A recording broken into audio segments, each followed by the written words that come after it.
Ya hemos hablado acerca de las causas, de los estados en los que ocurren más extorsiones, de las estadísticas alarmantes, pero ¿qué tan grave es la impunidad en torno a las extorsiones? Víctor Hugo Hernández, ¿cómo estás?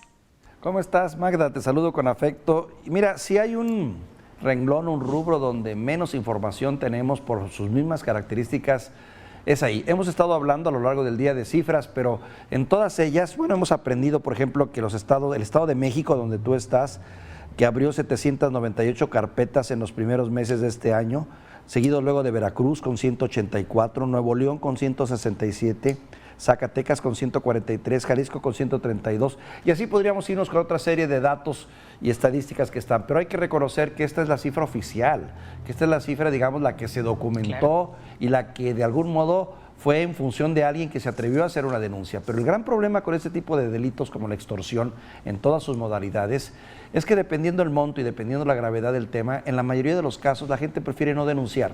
No denunciar porque ya lo vimos, lo que platicabas con la investigadora de hace un momento, ¿no? El descrédito de las autoridades, la falta de confianza, el saber que o el creer que son parte de o que están en contubernio, pero sobre todo también el hecho de la incapacidad. Y el razonamiento pues es lógico y básico, ¿no? Dices tú, bueno, si no pueden resolver un asunto de una muerte, de un asesinato, de un algo grave, pues ¿cómo van a resolver un asunto menor, entre comillas, como puede ser una extorsión? Que no es un asunto menor. Oye, de un caso que incluso se mediatiza, ¿no? Claro, o sea, de todos estos casos, claro. Sí.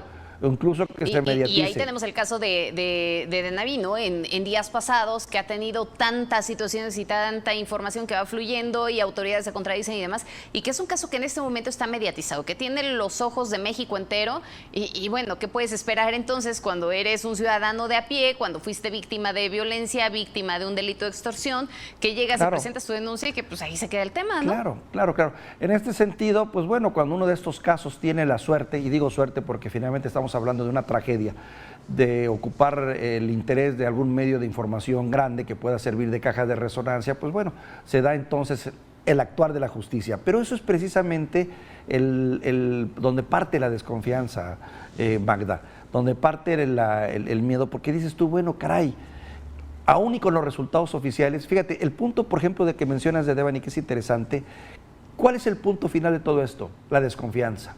La desconfianza en los datos generados por la autoridad. El momento en el que no fueron acuciosos, que no fueron transparentes, y luego la renuncia de por lo menos 2 fiscales, tengo entendido en este momento, de 2 funcionarios, bueno, te habla del desaseo, ¿no? De la falta de eficiencia y de efectividad. Ahora, ¿por qué esta falta de eficiencia y efectividad? Bueno, puede ser falta de capacitación, puede ser negligencia, puede ser también complicidad. Toda esa gama de situaciones son las que se presentan en esos asuntos y en todos los de la vida diaria del ciudadano que se ve sometido a un proceso de extorsión. Por eso, dependiendo tu nivel económico y social, dices tú, bueno, a veces das por sentado y dices, ya lo perdí, de lo perdido lo ganado. Dicen, oye, pero ve a denunciar, no. Por eso me gustó mucho lo que señalaba la señorita anterior hace un momento, esta especialista, porque sí tiene mucho de razón. Aunque sepas que no va a proceder tu denuncia, debes de hacerla. Debes de hacerla porque Irene es tu papel Tello. como ciudadano. Sí, o sea, Irene finalmente Tello, es una que además, buena lección. Fíjate que menciona esta parte importante, ¿no? De esta propuesta que ganó premio ahí en la TAM, en donde pues realmente te llevan como ciudadano, ¿no? Porque, a ver, Víctor, yo creo que a todo el mundo nos pasa. Cuando llegas a ser víctima de un delito, no sabes ni por dónde empezar. No sabes qué hacer. A veces ni siquiera sabes en dónde está ubicado el Ministerio Público. Hablemos con toda la honestidad del mundo. Así es. Entonces es, ¿a dónde vas? ¿Cómo denuncias? Bueno, si te tienes que identificar, ¿con qué te identificas? ¿Credencial de elector o qué otro documento tienes que llevar? En fin, me parece que es empezar por esa parte del desconocimiento que se tiene en torno a cómo funciona el sistema de impartición de justicia desde el momento de la denuncia, desde el momento en el que estás planteando la posibilidad de que hay un delito el cual se tiene que perseguir. Claro. Ahora, fíjate que hay muchos casos, y eso hay que reconocerlo, que cuando se hace la denuncia con oportunidad y con eficacia, y cuando tocas la puerta correcta en el momento correcto, inmediatamente las cosas empiezan a funcionar. O sea, no todo está tan mal ni está tan podrido, no quiero decir que todo. Claro que nuestros índices de impunidad superan el 90%, pero hay muchos otros casos en los que una persona valiente ha sabido hablar al 911 porque está informada, por decirte al 911, ¿no? O a su teléfono donde supuestamente, que es algo básico que todos deberíamos de tener, en el refrigerador de tu casa, en tu oficina, en tu teléfono celular. ¿A dónde marco si me llega a pasar algo? cualquier cosa, un asalto, un robo, un incidente, o soy testigo de algo, ¿dónde marco? La mayor parte de nosotros no sabemos, no tenemos idea porque no hacemos previsión de lo que pueda ocurrir en el futuro. Entonces, hay que empezar con eso, ¿no? También la educación ciudadana. Oye, y luego, claro, la exigencia de la efectividad de la autoridad. Y las redes criminales, Víctor, porque mira, por ejemplo, en el caso, y escuchaba y conversaba hace rato con Juan María Naveja y decía, oye, el día que te llaman, ¿no? Y te están guiando y tú escuchas toda una conversación como si neta fueran los del banco, Víctor, ¿no? Y entonces les empiezas a soltar información y el dato, y pues tú ahí estás bien contento hablando con la gente del banco porque pues te están ofreciendo un producto, te están pidiendo un servicio, te dice que ya te metieron un gol en la tarjeta con terminación no sé qué que pertenece a Perenganito de tal, les empiezas a soltar la información y de pronto ya te das cuenta que el gol te lo acaban de meter con los datos que diste. Así y cuando llamas y, oye, a ver, banco, pues es que me acaban de bailar una cantidad de dinero importante, pues usted dio los datos. Entonces, como ya te sientes en ese plan del, pues sí, ya me bailaron, ¿no? Decía Juan María, por tarugo. Entonces, cuando tú ya te sientes en ese plan, pues ya para qué denuncio, ¿no? Si yo mismo le entregué los datos. En algunos casos, esa es la conclusión que sacas, la triste conclusión, y dices tú, bueno, ya aprendí. Claro. Cuando de algún modo dices tú, bueno, al tiempo me recuperaré, pero imagínate cuando es un asunto mayor que te hablan de que tienen la vida de tu hija o de alguien y que es real, en fin. Ahora, otro asunto también que creo que es fundamental, Magda, y que se señalaba hace un momento, ¿no?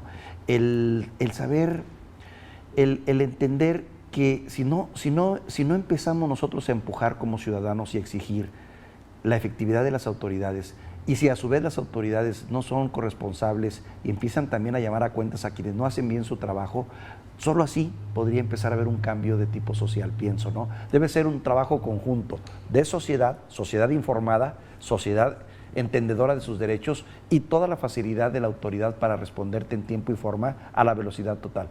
Y las consecuencias, porque el tema es que nunca nadie es responsable. Si te fijas, nadie es responsable del problema.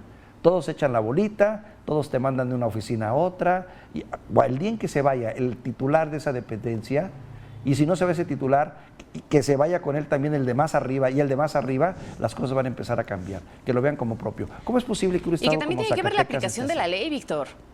A ver, ¿Perdón? estamos hablando de la aplicación de la ley y muchas veces por esa falta de aplicación de la ley, por esa falta de Estado de Derecho, por esa falta de todo, pues tenemos el país que tenemos en este momento.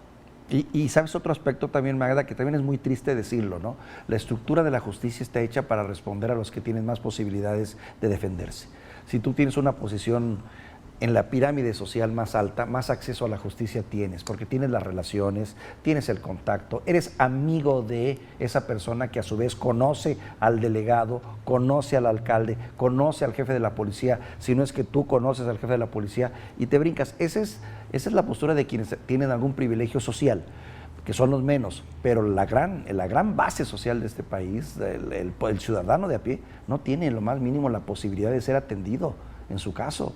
Es sobajado, reducido, minimizado por las propias autoridades y de nueva cuenta extorsionado. Esa es una realidad. Y de nueva cuenta extorsionado y hasta por las mismas autoridades. Fíjate que, híjole, es que me parece que hablar de justicia, hablar de impunidad es un tema sin duda sumamente complejo, Víctor, porque ya si nos empezamos a meter un poco más en estos terrenos, hace un momento Irene Tello hablaba de esta modificación que se tuvo, ¿no? Inclusive en el sistema penal de nuestro país, y podríamos irnos inclusive a tiempos más acá, ya no nada más desde que se implemente este sistema, sino con la ampliación de delitos y demás, en donde se empieza a meter inclusive esta figura de la prisión preventiva, ¿no? Y que a veces terminamos confundiendo, Víctor, el hecho de que se meta una persona a la cárcel con las garantías de justicia. El hecho de que una persona esté en la cárcel no precisamente significa que ya haya justicia. No, claro, que no. Es de nueva cuenta un poquito darte el respiro a la autoridad para que en tanto pueda ver cómo le hace para tratar de encontrar algo que realmente te meta a la cárcel. O pero encuentra o inventar algo o amarrar. ¿Perdón? Pero cuando tienes deficiencias en la investigación, pues ni por dónde, ¿no? ¿Cómo ahora, una carpeta? ¿Por qué son las deficiencias en la investigación? Pues porque no hay capacitación, pues porque no hay recursos también. Si tú vas a los ministerios públicos te das cuenta, porque en la impartición de justicia nada más de pura palabra nos han tenido, pero tú vas y las transformaciones yo quisiera verlas realmente, ¿no? Se habló de un nuevo modelo de justicia, se habló de más modernidad, se quedó trunco de los famosos juicios orales que se quedaron medio truncados porque no hay recurso, porque no les ha llegado el dinero, porque no hay capacitación y bueno, y luego vete a los ministerios públicos que luego con justicia, con justo o injusto les cargamos la mano y decimos que son unos ineptos, sí, también tienen muchas veces su razón para no operar, están sobresaturados de gente, están mal pagados, mal motivados, mal capacitados, en fin, y queremos que resuelvan 100, 200, 300 problemas, hombre, pues ahí está el problema. ¿Qué tema tan complejo, no, Víctor? Porque son muchas aristas, desde la incidencia delictiva, que la tenemos voladísima, hasta el tema de la impunidad, que tiene que ver con la impartición de justicia, con la forma en la que está estructurado el propio sistema, si está fortalecido o no en el primer eslabón en este sentido. De entrada, la denuncia. En segundo lugar, el tema de la investigación, que no tenemos a las personas lo suficientemente capacitadas o aptas para poder estar llevando a cabo esa investigación. El seguimiento que se le está dando con el Ministerio Público, cómo se va elevando hasta esta cadena de justicia, jueces, magistrados, ministros y demás, y terminamos pues pagando las consecuencias los ciudadanos de a pie. Sí, yo veo, entrando un poquito al terreno de las soluciones, Magda, yo veo que, obvio, como todo, se tiene que trabajar en dos grandes vertientes. Una que es a mediano y largo plazo, que tiene que ver con educación, capacitación, motivación, y otra, urgentemente, es el asunto de la impunidad, caso por caso, como en el caso de los alcohólicos anónimos, hombre, día por día, vamos a resolviendo problema por problema, tratando de minimizar la impunidad, porque ese es un mensaje fundamental. Cuando el delincuente sabe que la impunidad se ha reducido tremendamente y que la posibilidad de que lo agarren es alta, en ese momento vamos a empezar a cortar ese círculo desastroso que tenemos actualmente. Pero mientras la impunidad siga siendo, como se dice comúnmente, la prima hermana del delito y de la extorsión y del robo y de la corrupción, vamos a estar igual. Oye, legislación, inversión, capacitación, aplicación del Estado de Derecho, no, bueno, y nos podemos seguir. Fíjate que me estaba acordando, esta semana, por ejemplo, hablan en la Cámara de Diputados y se llega a la conclusión, o dentro de esta iniciativa que presentaron, de poder establecer la prisión preventiva para aquellas personas que cometan un intento de feminicidio, ¿no? Y se hablaba ahí de alrededor de 40 a 45 años, si no me está fallando el dato, en torno al tiempo que podrían pasar en la cárcel estas personas, ¿no? Y cuando ves cosas así dices, bueno, ok, sí, por algo se empieza, pero no es algo que vaya a dar solución al problema de los feminicidios que se tiene o al problema de la impunidad que se tiene si no empiezas por el fortalecimiento de este sistema de justicia que va en torno a la investigación. ¿De qué te sirve si ni siquiera los agarras? Claro, la primera reacción de toda autoridad, lo básica es más violencia, más castigo, más leyes, más patrullas, más armas, más pistolas, o sea, eso es a lo que casi todos recurren, ¿no? Hay una situación de inseguridad, de extorsión, vamos a mandar más soldados, vamos a mandar, pues es parte, se entiende que puede ser una respuesta rápida para calmar el ánimo de la opinión pública, pero el verdadero trabajo es el trabajo de inteligencia, el verdadero trabajo es el de la capacitación. Y eso, y obviamente, vuelvo al punto, a mediano y largo plazo, terminar con las injusticias sociales, el desempleo, mejores sueldos, toda esa cuestión que indudablemente abonan y ayudan, ¿no? Porque una sociedad más justa, mejor pagada, mejor tratada, tendrá menos índices de inseguridad y violencia. Pero eso es a mediano y largo plazo, se va construyendo con el tiempo, con generaciones, pero en el corto plazo hay que ser efectivos. Hay que saber dónde apretar, hay que tener energía, hay que luchar contra la impunidad y dar golpes duros y gritarlo a los cuatro vientos y no andar protegiendo a los delincuentes que luego hasta ni queremos sacarlos en la televisión ni exponerlos, porque existe el debido proceso y sus derechos son fundamentales y hay que cuidarlos. Presunción de inocencia se llama. Presunción de inocencia, ¿no? En fin. Presunción de inocencia, en fin. ¿Qué tema, Magda? Gracias, es amplio, querido Víctor. Es viernes, mi querida Magda. Como siempre, un gustazo. Te mando un beso. Por fin es viernes. Igualmente, va uno de regreso. Muchísimas gracias. Que pases un excelente fin de semana.